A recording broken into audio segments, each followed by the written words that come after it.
Hello, everyone, and welcome back to another episode of the Dungeon Learner's Guide. This week we have the third Commander's Guild deck, and this one is called Reforestation. And in case you missed the first two episodes, what we're doing is every week we are randomly selecting a card from scryfall.com. We are working with a budget of $100, and we are building a commander deck for Magic the Gathering out of the chosen card. So something about the theme, something about the idea of the card is turned into a deck. And this week, we have Fall of the Thran. So this is a saga for 5 and a white. When it comes into play, you destroy all lands, and then the 2 turns after that, each player returns 2 land cards from their graveyard to the battlefield. So getting this card didn't leave us with a lot of options in terms of making the deck. We could have gone with mass land destruction, we could have gone with sagas, or something along those lines. We did decide to go with the mass land destruction, which I know is not a very popular way to play Commander, so if this is your thing, awesome. If this isn't your thing, then hopefully this is a little bit better than most of the usual mass land destruction decks. And what we did for our commander is we actually went with Palladia-Mors the Ruiner, the 6 mana, 6/6 flying vigilance trample, and it has hexproof if it hasn't dealt damage yet. So this Elder Dragon gives us access to red, green, and white, giving us a little bit more flexibility in what we're trying to do. And so some of the key themes of this deck, to start with, of course, mass land destruction, being able to destroy all lands on the board. I like to use Catastrophe in a lot of the decks that I build because it can destroy all lands or all creatures. So if you don't want to hit all the lands, it is still a board wipe, 6 mana. It's not too bad. But once we've destroyed the lands, we need a way to win. That, I think, is a lot of people's problem with mass land destruction, is it slows down the game. There's not usually an easy way to win once that happens. So with this deck, we use things like Centaur Vinecrasher that want cards in the graveyard. They want lands specifically in the graveyard. So Centaur Vinecrasher, 3 and a green for a 1/1 plant Centaur with trample. And when it enters the battlefield, it gets a number of +1/+1 counters on it equal to the number of land cards in all graveyards. So we could have a massive Centaur Vinecrasher. And typically, the idea here is to destroy all the lands with enough mana left over to be able to cast something like Centaur Vinecrasher. So if we have, 6 lands, each of our opponents has 6 lands, we destroy them all, we play Centaur Vinecrasher with the remaining mana, and all of a sudden, we have a massive, 24 power creature, and our opponents can't really do anything about it.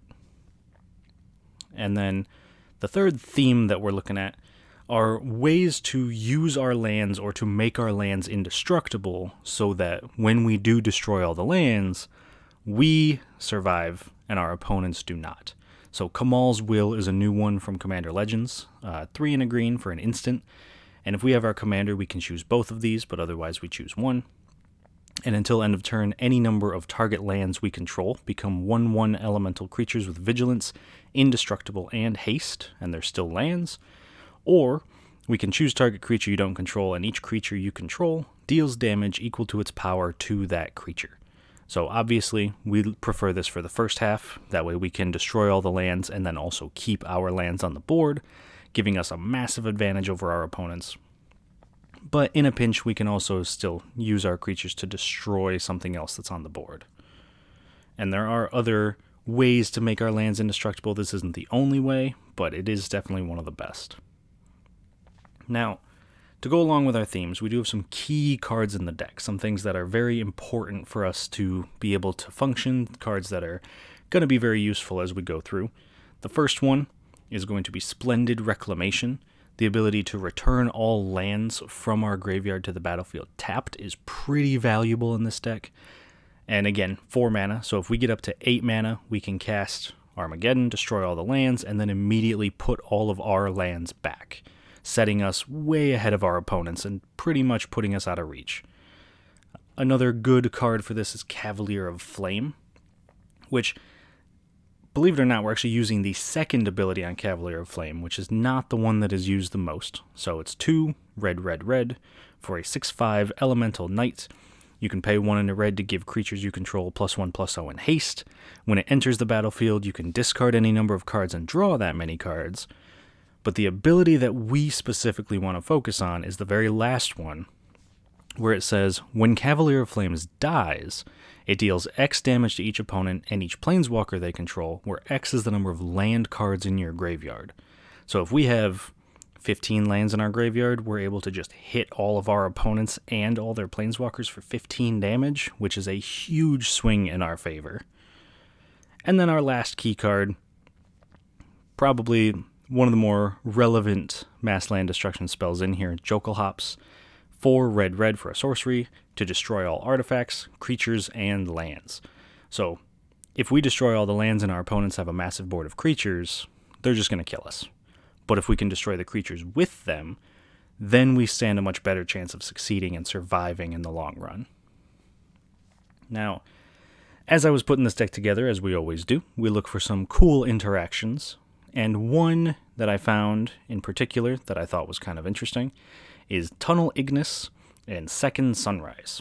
So Tunnel Ignis is 1 in a red for a 2/1 elemental that says whenever a land enters the battlefield under an opponent's control, if that player had another land enter the battlefield under their control this turn, Tunnel Ignis deals 3 damage to that player.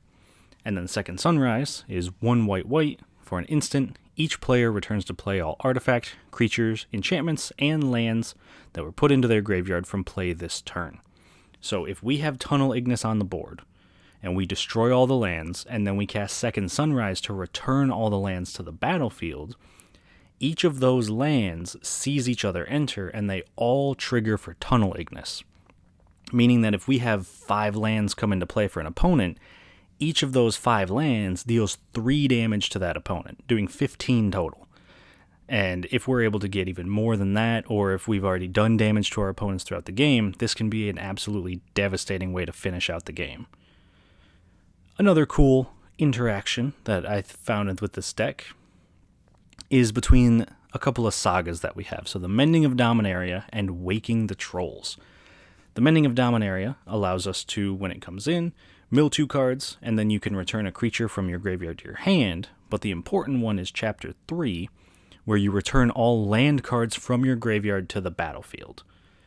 Waking the Trolls allows us, when we hit Chapter 3 on that one, to choose target opponent, and if they control fewer lands than us, we create a number of 4/4 green troll creature tokens with trample equal to the difference. So if we can somewhere, once these sagas are on the board, destroy all the lands, get the lands back with the Mending of Dominaria, and then make a 4/4 trample token for each land we have more than an opponent, we could make 5, 6, 7 trolls.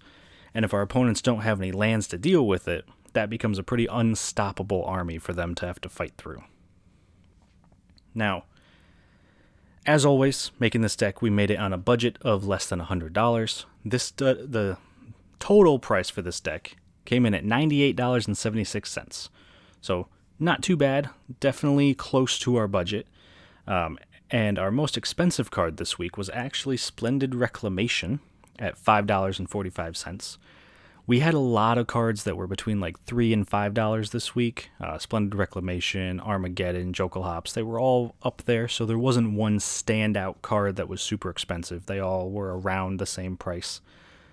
But this is a difficult card to argue against cutting because it is a very unique card. There really isn't anything else that does what it does.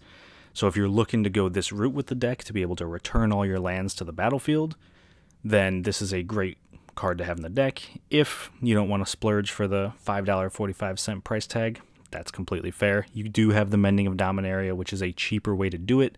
You just have to wait 3 turns from when you cast it, so it's obviously not quite as good. But with that out of the way, that quick little deck introduction, we are going to get into a bit of a gameplay video.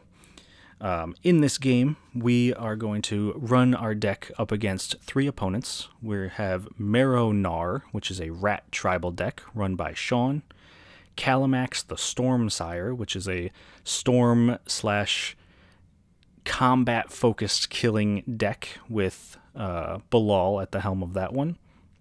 And then we have Yarok the Desecrated, run by Jason, and that deck is all about enter the battlefield triggers and being able to accrue tons of value to win the game.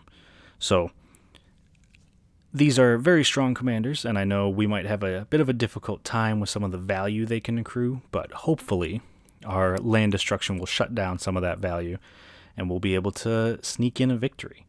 So I will see you guys after the game, and I hope you enjoy it. At the start of the game, I get to go first, followed by Balal, then Sean, then Jason. And on my turn, I play a mountain. Balal plays a Cinderglade. Sean plays a Crypt of Agadim. Jason plays an Undergrowth Stadium.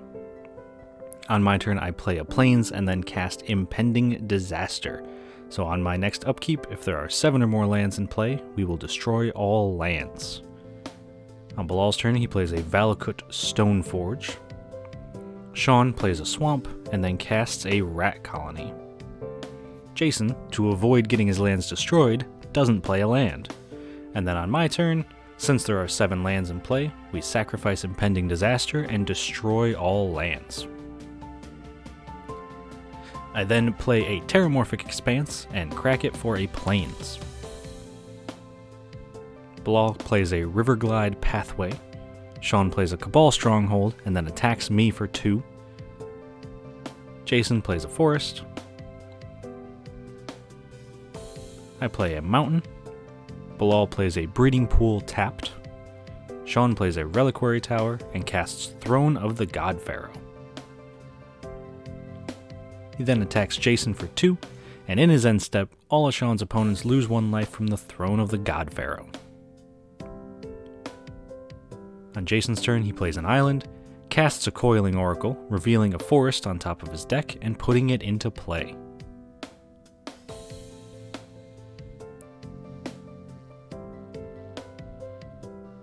On my turn, I play a Gruul Turf and return a mountain to my hand.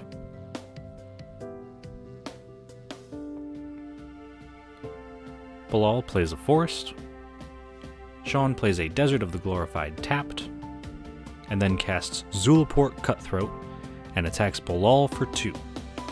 And in his end step, all of Sean's opponents lose 1 life from the Throne of the God Pharaoh.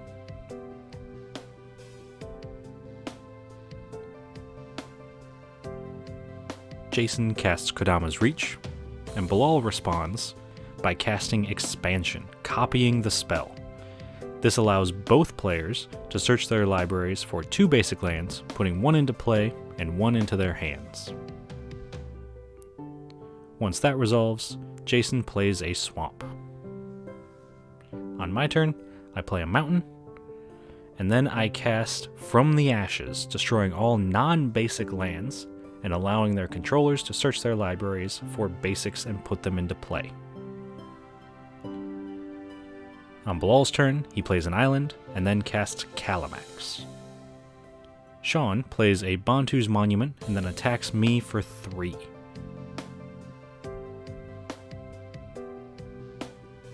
And then in his end step, we all lose 2 life because of the Throne of the God Pharaoh. On Jason's turn, he plays a forest and then casts a Yarok. On my turn, I play a forest and cast Splendid Reclamation. This allows me to return a mountain, plains, Terramorphic Expanse, and Gruul Turf from my graveyard to the battlefield tapped, and since the Gruul Turf came in, I also return a forest from the battlefield to my hand. On Balal's turn, he plays a mountain, and then attacks me for 4 with Calamax. In his second main phase, he casts Manamorphose, copying it with Calamax's ability, making 4 mana, drawing 2 cards, and then casting Seedborn Muse. And as a note, for as long as Balal controls Seedborn Muse, he will untap all of his permanents during each opponent's untap step. On Sean's turn, he plays a Swamp, and then casts Underworld Connections, activating it to lose 1 life and draw a card. he then moves to combat and attacks me for 3. And in his end step, all of Sean's opponents lose 2 life from the Throne of the God Pharaoh. On Jason's turn, he casts Undergrowth Champion, plays an island, which allows him to put 2 +1/+1 counters on Undergrowth Champion thanks to Yarok, and then attacks Sean for 3, gaining 3 life. On my turn, I play a forest, and I crack Terramorphic Expanse for a mountain. I then cast Animist's Awakening, where X equals 7. In response, Bilal casts Brainstorm. When that resolves, he casts Dual Caster Mage to copy Animist's Awakening. Bilal's copy resolves, revealing the top 7 cards of his deck and putting all lands revealed this way into play. Unfortunately for Bilal, though, he doesn't hit a single land. And then, my copy resolves. I look at the top 7, putting all lands into play, and I only hit 1 land, a Selesnya Sanctuary, which returns a mountain from the battlefield to my hand. On Bilal's turn, he plays a Consecrated Sphinx. In Sean's upkeep, he casts Doomblade, targeting Consecrated Sphinx. In response, Bilal casts Veil of Summer to try to protect his Sphinx, but in response to that, Jason casts Negate, countering the Veil of Summer and allowing Doomblade to kill the Consecrated Sphinx. Sean then draws, goes to his first main phase, activates the Underworld Connections, plays a Swamp, casts a Rat Colony, which drains all of his opponents for 1 with Bantu's Monument, and he then attacks me for 4. But before moving to end step, Bilal casts Krosan Grip to destroy the Throne of the God Pharaoh, saving us a little bit of life.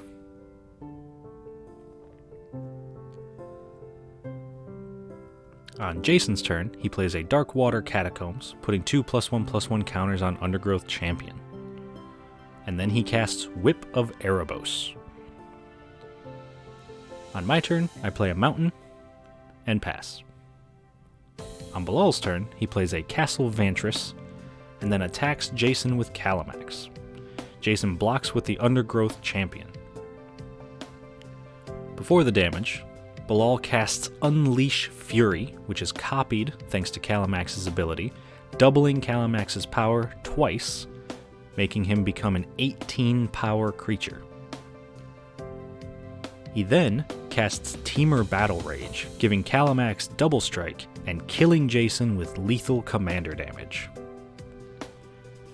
On Sean's turn, he plays a Swamp, and then he casts Bolus's Citadel. Unfortunately for Sean, though, he has a land on top of his deck, so he's unable to do anything else.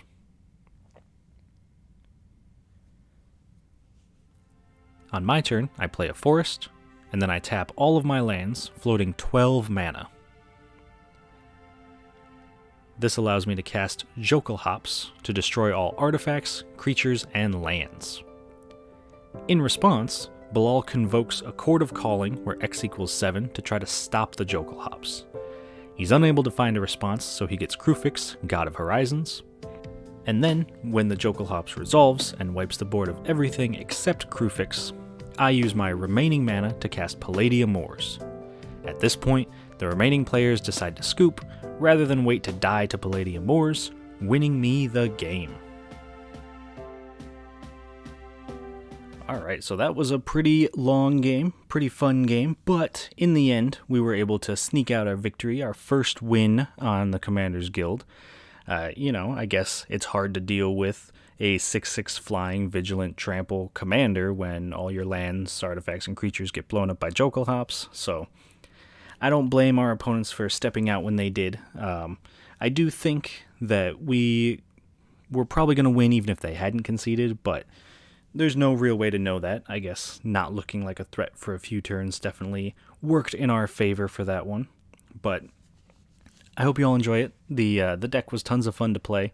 I know, like I said, mass land destruction is not everyone's thing. If you do decide to play this deck, I would be very careful because it's a very contentious style of gameplay. That's why I tried to lean pretty heavily into winning the game as soon as we destroy the lands. But if you do decide to play this deck, let me know how it goes, and I appreciate you all watching. If you have any suggestions for future videos, please let me know, and I will see you guys on the other side of the Dungeon Learner's Guide.